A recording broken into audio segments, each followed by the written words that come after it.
Hey everybody, it's Brittany, and I'm here to show y'all the last deck in the Starry Arcana series.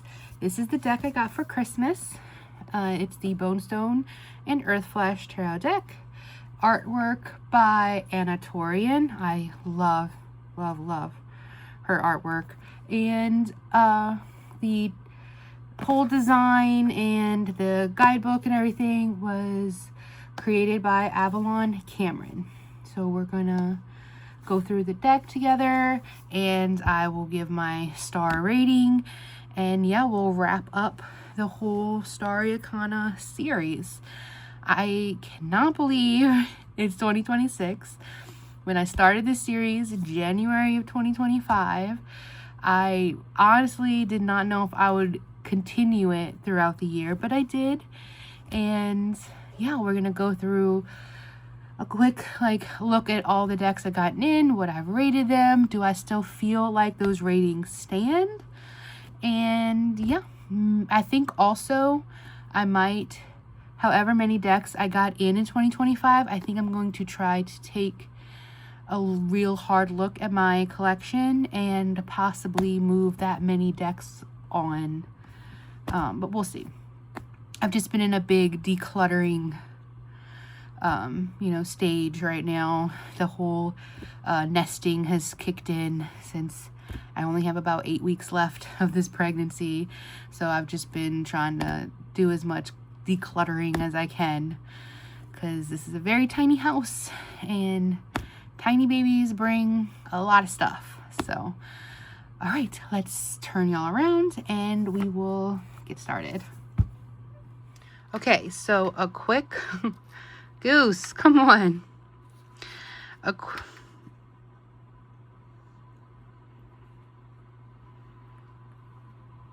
Really? Right when I hit play? Really? I love you. Okay, so a quick look at the Starry Arcana stars that we have. Up first is readability. How well does the deck read? Then we have versatility. How versatile is the deck? What type of readings can you do with it? Is it something that you can pull and grab for any kinds of readings? And then we have inclusivity. How inclusive is the deck? Can you use this for anyone, any friend, any family member? Can you see yourself in the deck? How inclusive is it? Shuffleability. How well does it shuffle? Because that is very important to me. How the deck shuffles is how I like to meditate and prepare for a reading. Goose, no, stop it. And then last but not least is guidebook. I absolutely love a good guidebook. I'm always learning new stuff with guidebooks. I love hearing or reading people's thoughts and interpretations on cards. I just find it very insightful. And so yeah, those are what are the 5 stars that are the most important for me when rating a deck. So Goose, you are such a menace. So, okay, let's get into it. Let's put the stars over here. And let's open up the deck. How does it smell? So the deck is a mass market. I don't know too much about everything that happened when this deck was first came out.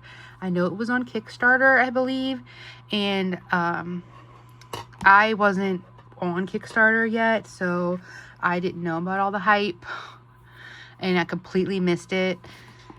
But I know that there was some drama. I think of Avalon Cameron, I think had some issues with it taking two-ish years longer than expected. I've had that happen with decks before, and I ended up still getting them, ended up still loving them. But I think there was some more to it, but I really wasn't into it. I just know that the deck is so beautiful, and I am really excited. And look at this guidebook. Wow. It is huge. Like I said, mass market. It is from Blue Angel. I wonder how the cardstock is going to be. I'm not a huge fan of Blue Angel cardstock. I always find it a bit too chunky to have good shuffles, but we'll see. Ooh, look at that. It's full color. Oh, this is beautiful. I'm really excited. Here are the backs. Beautiful. I know the backs are very different from the indie version. And let's put this off to the side real quick. We will look at the guidebook later.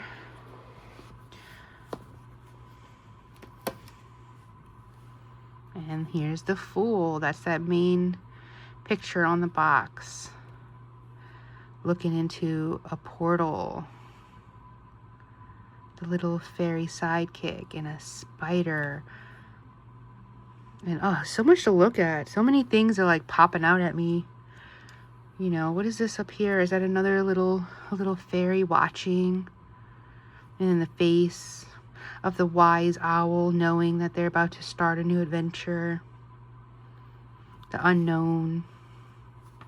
Yeah, beautiful.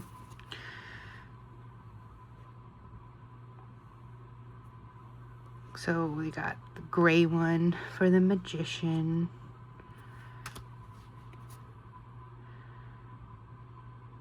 The high priestess.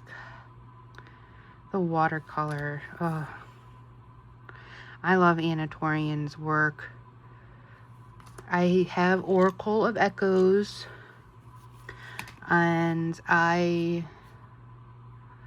love that deck. I bet it would go really beautifully with this one as well.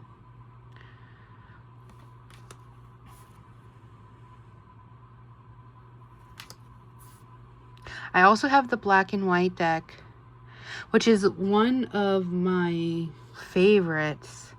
Gosh, I'm just blanking on the name. The Lovers. I'd love to know all the flowers here. Like, I think that's poppy, and that might be a lily. Are those dandelions, or like, I just want to know. I don't know. They're just really pretty. The Traveler, the Chariot. I love that there's an elephant for in the Strength card. It's different. Okay, I gotta go faster than this. I'll be here forever. So far,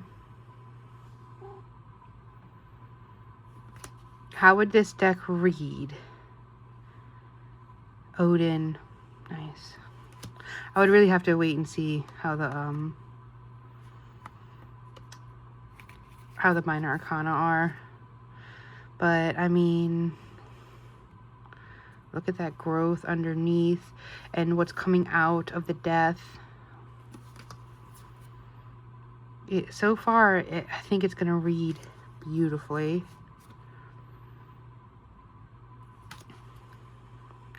Ooh. Interesting that this looks like the same tree from the Fool.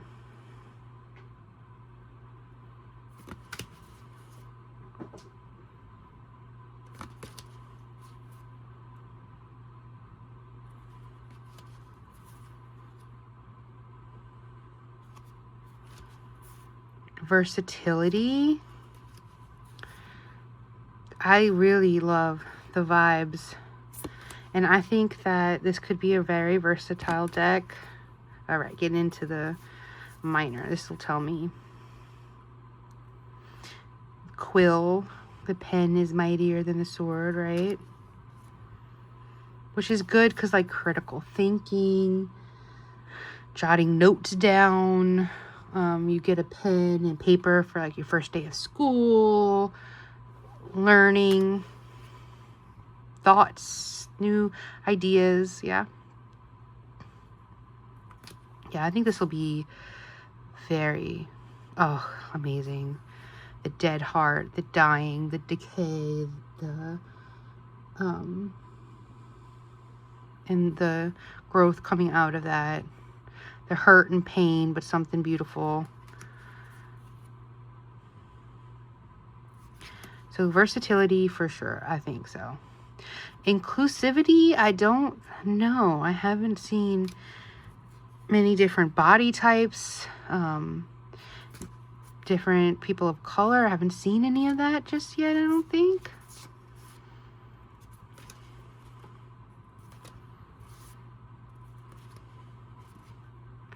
Shuffleability, ooh, we'll have to see at the end.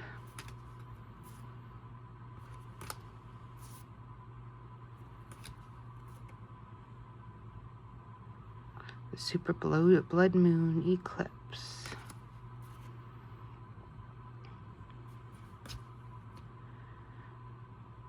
Love that.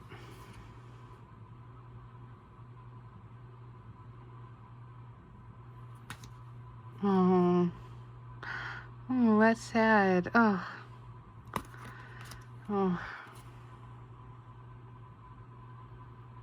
Like, I can handle death of people way better than I can handle death of animals.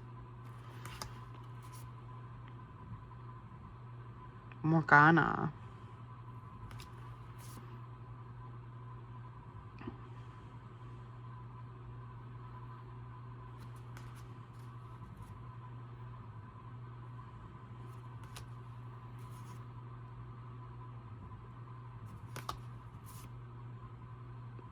I don't know how I feel about it having a title. It seems to be out of different mythologies so far. We've seen Norse mythology, Arthurian,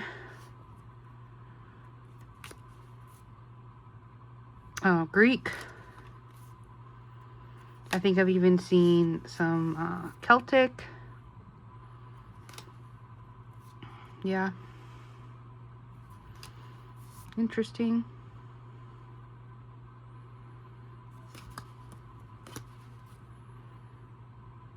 Okay. There's some inclusivity.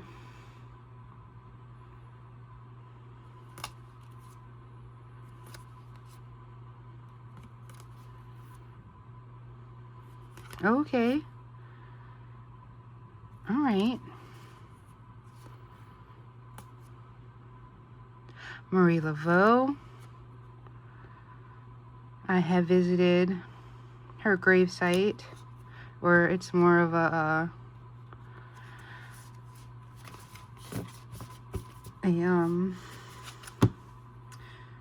mausoleum type, like graveyard, because I am in New Orleans, so she's a very iconic in New Orleans. So sun god Ra. So we got Egyptian. Ooh. This gives me death feels too. Ace of Pentacles. That's interesting.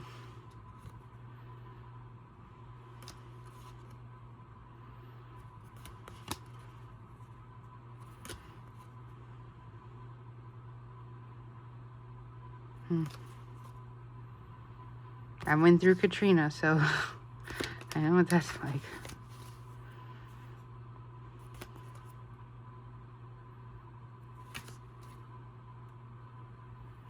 All right, we're getting close to the end.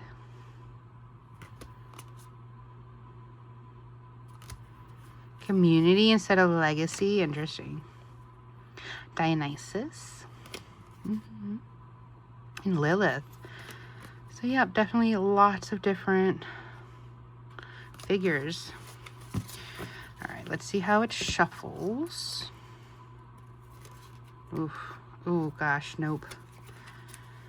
This is not gonna shuffle well. I can feel it. Eek. Oh, nope.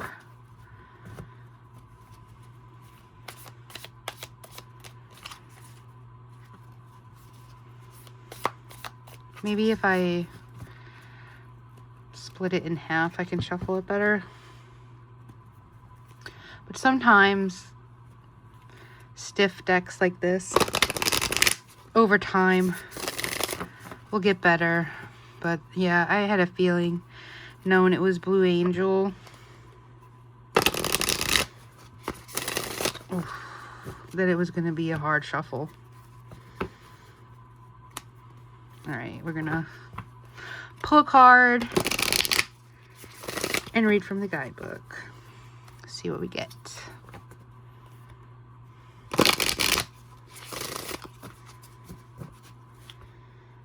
Making sure they're the same. I don't like reading with reversals. If I get reversals when I'm doing a reading, it's because it was meant to be, because I do everything in my power not to get reversals. So that's when I know, pay attention. Ooh, okay. Scylla, Three of Wands wanted to come out. Ooh, okay, and Odin. All right, let's do it. Let's get this out and we'll read. All right, up first, let's do Three of Wands. So we got swords, cups, wands. Cool. Seems like we get a good bit. Ooh, I see journal prompts. I love that. Scylla, Three of Wands. Patience, births, progress, wisdom, refines ambition, and from the ashes of disappointment, the phoenix of realization shall rise. In a reading, the Three of Wands is a card of great vision, of determination. It carries an intense energy of radiant vitality that can be applied to any project, thus ensuring its success. For example, you may be inspired to create a business plan or a strategy that can be applied to your project. Such achievements lead to tangible rewards that continue to inspire you onwards. In the face of this, calm and patience are required. Sometimes we work towards projects diligently and do that all that we can. Other times, the only thing left is to wait patiently, hope our efforts were enough. And so, hope is yet another aspect of this card. Hope elevates our perspective. Hey, Sora. Pulling our thoughts from the pessimistic valleys of our minds so a brighter outlook is achieved. Hey, Sora. Simply by shifting perspective and elevating our vibration, combing virtues lead us to successfully completing a project and expanding our endeavors, which in turn become a powerful catalyst for immense achievement. In this state, our thoughts become magnetized and capable of attracting beautiful experiences in our lives. Then we have a whole reversed section. And narrative. Ooh, okay. I love that. You explaining everything that you're seeing in the card. I mean, I could read the reversed, but you know, I don't really feel like it. But let's read the narrative. Scylla gazes intently through her telescope, her eyes fixed on the canvas of the future unfurling before her. The very essence of adventure courses through her being as she embraces a secret rite of passage reserved for the valiant and audacious. From this vantage point, a fresh perspective of the world reveals itself, bathing all in a new light. Slowly, like a map unfurling within her mind's eye, her path takes form, each step illuminated by the wisdom that arises from deep within her very bones. This truth, forged in the crucible of her experiences, solidifies into a guiding beacon, becoming a catalyst propelling her towards the horizon where her destiny boldly awaits.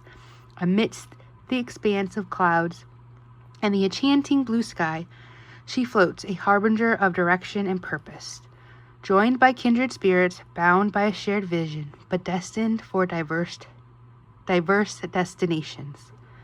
Scylla becomes a manifestation of courage and determination, a testament of the power of embracing the unknown with unwavering resolve. Correspondences, astrology, Sun in Aries, major arcana, Empress, death, and then journal prompts. Describe a recent success. Describe a time when the excitement of beginnings was felt in your life. And describe a current creative endeavor. I love journal prompts. I love that it has a narrative, so it tells you everything that's going on. I really like the message. This is more of a positive thing, so I would like to see how they do with a more, I guess you would say, negative card. But let's also read the Hanged Man. Let's see what Odin has to tell me. Where am I at? Where am I at? What is this? Oh, Wheel of Fortune. Pass it up. Here we go, Odin.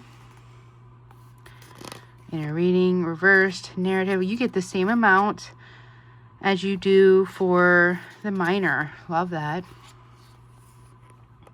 All right, let me take a sip of water because I get out of breath very easily lately. Odin, All-Father. Allow yourself the opportunity for an internal odyssey. A fresh new vision awaits. Adjust your perspective and the picture will become crystal clear. Y'all picking up a theme on the cards that came out to me? I'm picking up on a theme.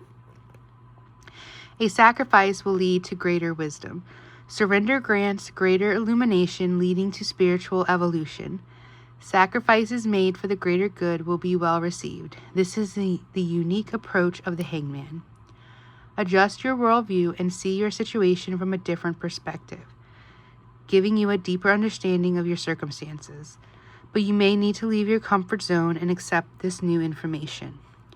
To avoid the cognitive dissonance that arises, stay humble and find a way to incorporate the new viewpoint into your daily life so that you can adjust your thoughts and actions accordingly. Patience is required at the time, and no amount of action on your part will lead to a swifter outcome. Cutting corners, taking a shortcut, skipping a step will only slow things down even further, or worse yet, cause you to be stuck in limbo. When you find yourself frustrated, take productive measures to occupy your time. The wisdom you seek will be yours soon enough. Do not rush the process as a sign of a spiritual awakening, and life is about to get a whole lot more interesting for you. And then we have the reversed. Please feel free to pause this to read while I have my camera fall on me. I don't have a very stable way of filming at this time just yet, but I will set up something more permanent soon. And then narrative. According to Norse mythology, Odin hung himself from the branch of the, Yggdrasil. I'm sure I'm butchering, I don't know. The world tree. He pierced himself with his spear and sacrificed one of his eyes, and then peered downward into the darkened waters below. Refusing any aid, he hung there for 9 days and 9 nights and called to the runes. Eventually they revealed themselves to him, denoting the acceptance of his sacrifice. Correspondence. Astrology. Neptune. Numerology. 3. And then journal prompts. What is surrender? What can you adjust your perspective at this time? How can you adjust the perspective at this time? What have you sacrificed in the past that has led to further gain? And what is the ultimate cure for frustration? Okay, so I will say,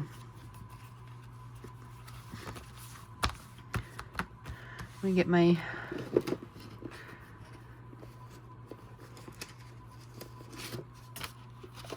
stars out and let's go through what I think this deck should be rated. Let me pull out my... I always forget the colors, so I just want to make sure I pull the right colors. Okay. Readability, 100%. Yes. We will definitely give a point. We'll give a star for readability. And versatility. Yes. I think this is a very versatile deck. I think that I can use it for multitudes of different readings. Inclusivity. Do you want to see where your brother... Which one? It was... Oh. Funny enough. Yes, I think that while I didn't see a lot of like bigger bodies, I did see lots of different people from different mythologies. I saw some people that were actually like real, who aren't myths.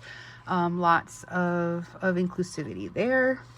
And guidebook. Yes, I will totally give this, if I could give an extra star for the guidebook. This guidebook is incredible.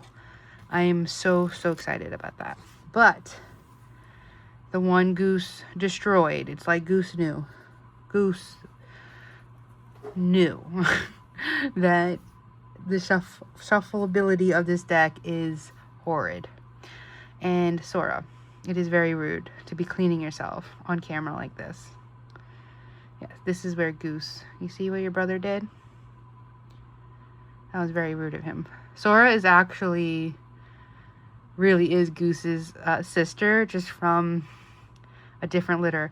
Goose, even though he's bigger than her, Sora's actually older by like 6 months. We did eventually was able to capture the mama and get the mama fixed and all of her babies. But the mama is definitely feral. We take care of her outside, mama and two of Sora's sister and Goose's sister. So we take care of them just outside. We've taken them to the vet. We feed them every day. But yeah, they don't want to be in, which, I mean, we already have 7 inside. Too many. Anyway, sorry. Little rant. But yeah, 4 stars. Bonestone and Earthflesh. They're getting 4 stars. And that is a total of 23 decks that I have received. They're either been gifts from my family, from my husband, or that I've purchased on my own. Some Kickstarters. Yeah, so 23 decks in 2025 that I have gotten in, that I have rated. So stay tuned for the next episode where I will do my final recap. Thank y'all so much for watching. I hope y'all have an amazing day. Bye!